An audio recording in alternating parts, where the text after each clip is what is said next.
Kejarlah cita-citamu setinggi langit. Peribahasa ini yang menuntun Dava Aziz, anak petani asal Cilacap, Jawa Tengah yang sukses diterima di 14 universitas ternama di luar negeri setelah lulus dari SMA unggulan CT Arsa Sukoharjo. Sempat ingin berhenti untuk merawat ayahnya yang sakit, namun Dava terus melanjutkan sekolah atas dukungan sang ibu. Lalu bagaimana kisah sukses Dava hingga mendapatkan kesempatan untuk kuliah di luar negeri? Sudah hadir melalui sambungan virtual alumnus SMA unggulan CT Arsa Sukoharjo, Dava Aziz. Selamat sore Dava, apa kabar? Selamat sore, alhamdulillah baik. Baik ya, Bapak Ibu sehat? Alhamdulillah sehat. Alhamdulillah.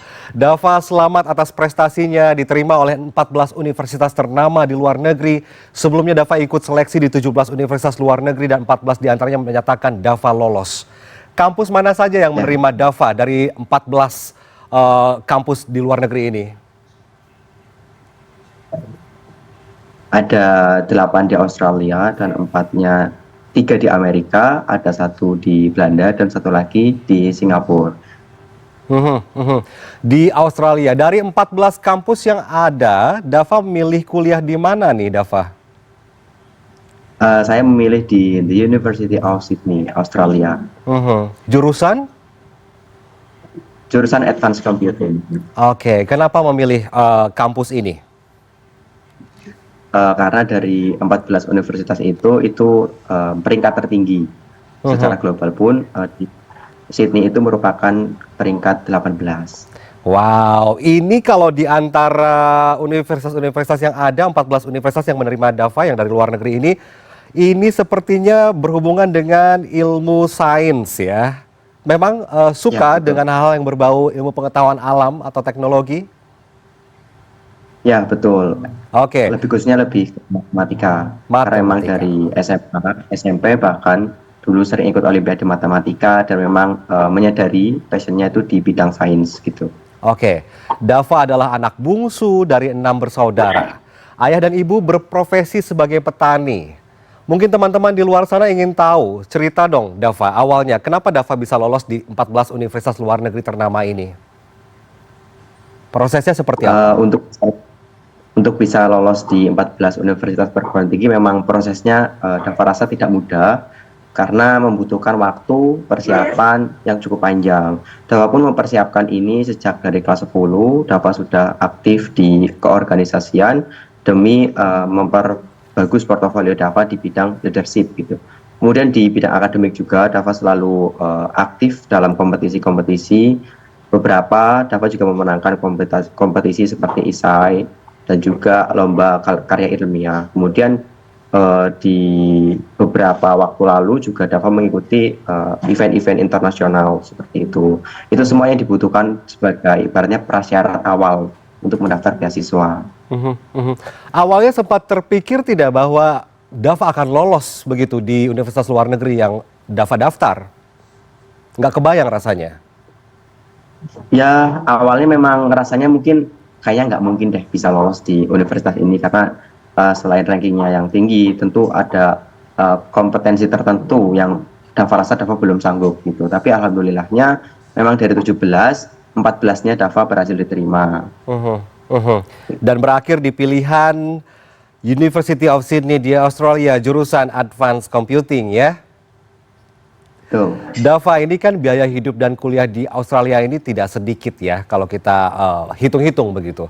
Nanti seperti apa? Apakah ditanggung sepenuhnya lewat beasiswa yang Dava dapatkan? Ya, betul. Dari program beasiswa Indonesia Maju ini memberikan beasiswa penuh, baik itu dari biaya kuliah ataupun biaya hidup di sana. Nanti sistemnya itu menggunakan uang saku bulanan. Jadi memang sudah dialokasikan dana khusus untuk kita para international student selama per bulan biasanya dikirimkan dengan nominal tertentu. Ya.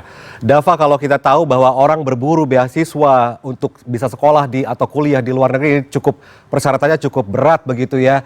Adakah persyaratan yang mewajibkan Dava mengirimkan esai saat mendaftar? Ada. Waktu pertama kali program persiapan BIM. Ya. Esai tentang apa yang Dava tulis saat itu? Waktu itu Dava utamanya menceritakan kegiatan Dava dan apa yang Dava pelajari dari SMA unggulan CT Arsa Foundation Sukoharjo. Waktu itu karena Dava rasa di Cita Asa ini sangat berkesan dan dapat memberikan insight begitu banyak kepada Dava. Jadi Dava angkat waktu itu di salah satu dua topik isai yang Ya. Dava kirimkan waktu skripsi BIM. Ya, ya. Oke, pemirsa yang di rumah juga informasi saja bahwa sebelumnya ini Dava bersekolah di SMP Negeri 1 Cipari Cilacap, kemudian melanjutkan sekolah ke jenjang lebih tinggi di SMA unggulan CT Arsa Sukoharjo.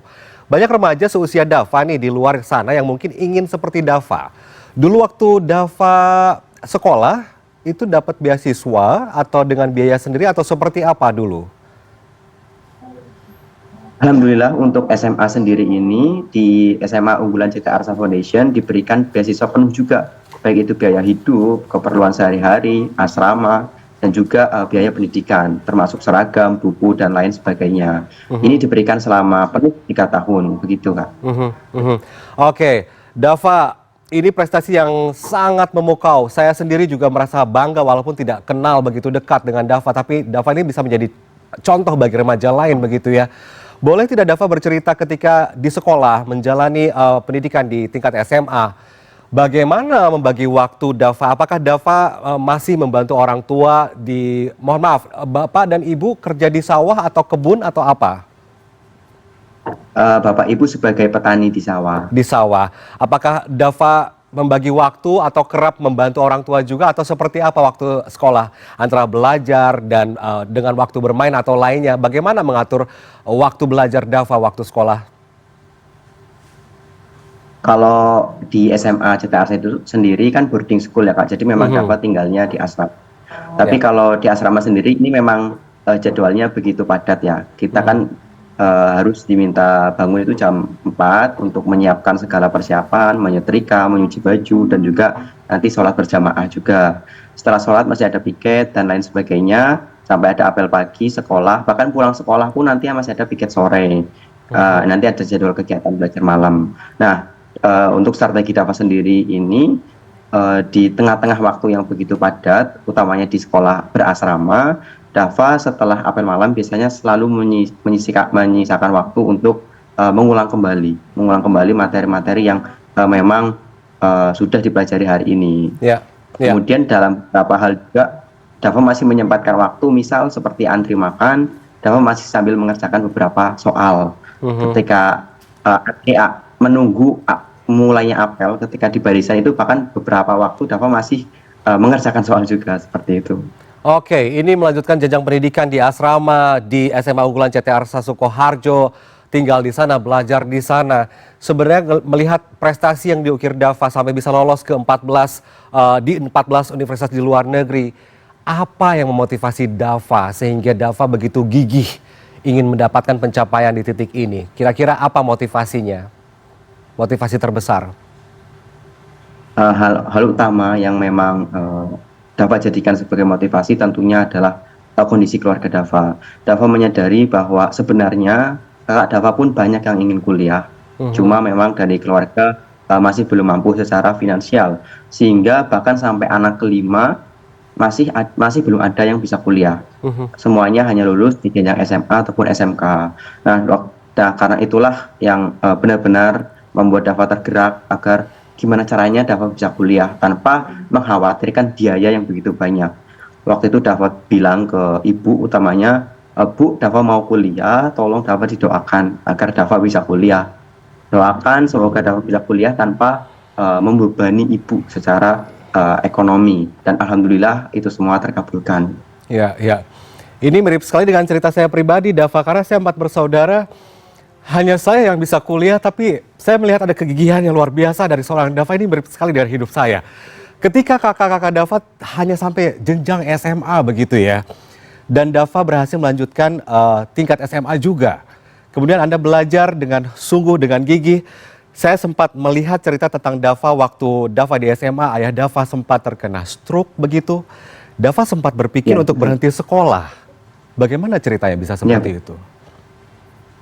Ya, waktu itu karena semua kakak Dava kan sudah merantau. Dan Dava kan anak terakhir yang dulu tinggal bertiga sama ayah, sama bapak sama mama waktu itu. Nah, waktu itu sebagai anak terakhir Dava malah pergi ke asrama, yang mana itu juga pilihan berat untuk Dava di umur orang tua yang sudah tua, tetapi Dava harus meninggalkan ke sekolah asrama waktu itu. Jadi waktu itu yang membuat Dava ingin berhenti adalah rasa tanggung jawab Dava sebagai anak terakhir yang seharusnya menjaga orang tua di rumah, tetapi malah pergi keluar kota untuk sekolah di asrama. Waktu itu itulah yang sempat ingin membuat Dava tetap di rumah dan berhenti sekolah seperti itu. Iya, iya. Mungkin kendala ekonomi bukan menjadi keputusasaan ya bagi Dava ya. Boleh tahu nanti ketika Dava lulus kuliah dari Australia, dari universitas yang dipilih, cita-cita Dava ingin menjadi seorang apa? Untuk itu Dava ingin menjadi seorang analis profesional, lebih tepatnya, dan lebih spesifiknya mungkin Dava ingin menjadi sebuah profesional juga di bidang AI. Baik, semoga cita-cita Dava ini bisa tercapai dan bisa turut dicontoh ya oleh teman-teman remaja lain. Tidak begitu banyak waktu yang terbuang, tapi Dava belajar dan membuktikan bahwa kesuksesan bukan hanya karena soal uang, tapi Dava bisa melalui itu semua. Kita turut bangga. Selamat sekali lagi Dava, selamat berjuang nanti ketika kuliah di luar negeri. Jangan putus asa, jangan patah semangat. Terima kasih sudah berbagi cerita bersama kami di CNN Indonesia Newsroom. Sehat selalu Dava. Terima kasih.